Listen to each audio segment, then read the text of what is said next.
रात को जब मैं नहाने जाती हूँ तो दरवाज़ा पूरा बंद नहीं करती, बस एक छोटा सा गैप छोड़ देती हूँ। मुझे पता है वह हॉल में बैठा टीवी देखने का नाटक करता है, पर उसकी नज़र बाथरूम के दरवाजे पर रहती है। मैं अंदर साबुन लगाते वक्त ज़ोर ज़ोर से गुनगुनाती हूँ ताकि उसे पता चले मैं अंदर हूँ। कभी कभी जानबूझकर लाइट जलती छोड़ देती हूँ ताकि साया दीवार पर पड़े। हेलो दोस्तों, मेरा नाम पूजा है। उम्र हो गई है पूरी 38 की, पर जब गांव से शहर आई थी ना, तब भी लोग पीछे पड़ जाते थे, आज भी पड़ते हैं। लोग कहते हैं पूजा भाभी तो आज भी 30 से ज़्यादा नहीं लगती। मैं हंस देती हूँ, पर अंदर से मज़ा आता है। कमर अभी भी 26 से 27 की है। साड़ी का पल्लू मेरे हाथ से ज़्यादा खुद भी फिसलता रहता है। दोस्तों, बहुत ही रोमांचक कहानी है, पूरा सुनिएगा ज़रूर। दोस्तों, वीडियो में आगे बढ़ने से पहले एक छोटा सा रिक्वेस्ट है कि वीडियो को लाइक और हमारे चैनल को सब्सक्राइब कीजिए और प्यारा सा कमेंट भी कर दीजिएगा। दोस्तों, चलते हैं आज की कहानी की तरफ।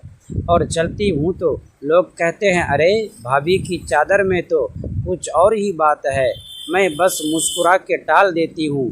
मेरे साथ रहता है मेरा देवर विक्रम, उम्र 27 की, लंबा चौड़ा, जिम जाता है। रोज़ कंधे से 1-2 हाथों से भी नहीं नापे जा सकते। आवाज़ इतनी भारी कि जब भाभी बोलता है ना तो दिल में कुछ हलचल सी हो जाती है। मैंने कभी सोचा भी नहीं था कि अपने देवर को इस नज़र से देखूंगी, पर पिछले 7-8 महीने जो कुछ घर में चल रहा है वो कोई सपने में भी नहीं सोच सकता। हम दोनों अकेले रहते हैं। मेरे पति यानी विक्रम के बड़े भैया 2 साल पहले गुजर गए थे। एक्सीडेंट बताया था सबने। मैं विधवा हो गई, ससुर जी भी नहीं रहे। बस मैं और विक्रम एक ही मकान में, 2 कमरे, एक किचन, एक ही छत। शुरू में तो सब नॉर्मल था। मैं भाभी वो देवर, पर धीरे धीरे पता नहीं कब बातें बदलने लगी। सुबह उठती हूँ तो विक्रम बिना बनियान के बालकनी में खड़ा सिगरेट पीता रहता है। पीठ पर पसीना चमकता है, मसल्स ऐसे उभरे होते हैं जेर अभी फट जाएंगे। मैं चाय ले जाती हूँ तो वो मुड़ता है, आंखें मेरी साड़ी के पल्लू पर टिक जाती है। पहले तो मैं झेप जाती थी, अब जानबूझकर पल्लू थोड़ा और ढीला छोड़ देती हूँ। वो हंसता है और बोलता है, भाभी तुम दिन ब दिन और ख़तरनाक होती जा रही हो। मैं हंस के कहती हूँ, अरे देवर जी, तुम भी तो दिन ब दिन और भारी होते जा रहे हो, तो रहम करो हम विधवाओं पर। वो पास आता है, चाय का कप लेते वक्त मेरी उंगलियां छू जाता है। जानबूझकर मेरी सांस रुक सी जाती है। रात को जब मैं नहाने जाती हूँ तो अब दरवाज़ा पूरा बंद नहीं करती, बस एक छोटा सा गैप छोड़ देती हूँ। मुझे पता है वह हॉल में बैठा टीवी देखने का नाटक करता है, पर उसकी नज़र बाथरूम के दरवाजे पर रहती है। मैं अंदर साबुन लगाते वक्त ज़ोर ज़ोर से गुनगुनाती हूँ ताकि उसे पता चले मैं अंदर हूँ।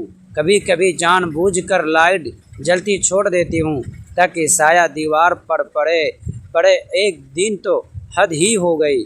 मैं नहा के निकली, सिर्फ पेटीकोट एंड ब्लाउज में, बाल गीले। विक्रम सोफे पर लेटा था। मैंने उसकी वाइट शर्ट उठाई जो सोफे पर पड़ी थी और पहन ली। बटन नहीं डाले, बस 2 बटन नीचे से बंद किए। शर्ट मेरी जान तभी नहीं आ रही थी। मैं किचन में चाय बनाने चली जाती हूँ। विक्रम उठा और पीछे पीछे आ गया।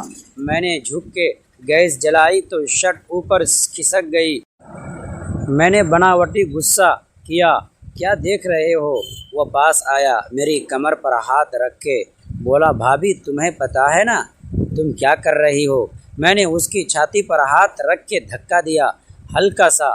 मैंने उसकी छाती पर हाथ रख के हल्का सा धक्का दिया और मुस्कुरा कर बोली, इतनी भी गलत नहीं हूँ, मैं चाय बना रही हूँ। बस विक्रम मेरी आंखों में देखता रहा। उसकी सांसें थोड़ी तेज़ थी। सुबह की हल्की धूप किचन की खिड़की से अंदर आ रही थी। और कमरे में एक अजीब सी खामोशी फैल गई थी। गैस पर पानी उबलने लगा तो मैंने जल्दी से नज़रें हटाई और चाय पत्ती डाल दी।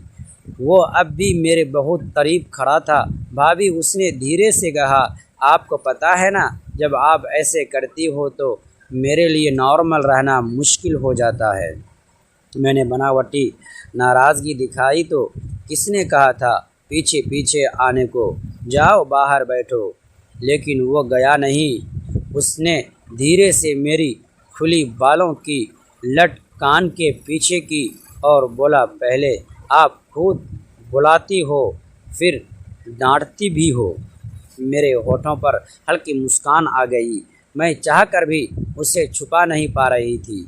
मैंने कप उठाकर चाय छाननी शुरू की, मगर हाथ थोड़े कांप रहे थे। शायद उसकी नज़दीकियां असर कर रही थी। विक्रम ने अचानक फ्रिज से सहारे टिकते हुए कहा, एक बात पूछूं?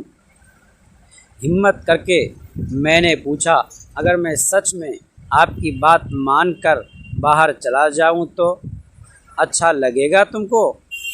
मैं कुछ पल चुप रही। जवाब मेरे पास था मगर जुबान पर नहीं आया। मैंने बस उसकी तरफ देखा और फिर नज़रें झुका ली। वह हल्का सा मुस्कुराया। यही तो बात है। मैंने कप उसकी तरफ बढ़ाया। लो चाय पकड़ो और ज़्यादा समझदारी मत बनो। उसने कप लेने के बजाय मेरा हाथ पकड़ लिया। उसकी उंगलियां गर्म थी। मेरा दिल अचानक तेज़ धड़कने लगा। मैं चाहकर भी हाथ तुरंत नहीं छुपा पाई। विक्रम, मैंने धीमे से कहा, डर लग रहा है? नहीं जी नहीं। मैंने धीरे से अपना हाथ छुड़ाया और पीछे हट गई। कुछ चीज़ें जितनी दूर रहे उतना अच्छा होता है। उसने मेरी तरफ ऐसे देखा जैसे मेरी बात समझ भी रहा हो और नहीं भी। फिर हल्के से मुस्कुरा कर बोला, लेकिन कुछ दूरियां खुद ही कम होने लगती हैं। मैंने जवाब नहीं दिया, बस चाय का कप उठाया और किचन से बाहर निकल गई। मगर पीछे से आती उसकी नज़रों की गर्माहट अब भी मुझे महसूस हो रही थी। दोस्तों, ऐसे ही कहानी सुनने के लिए प्लीज़ हमारे चैनल को सब्सक्राइब ज़रूर कीजिएगा।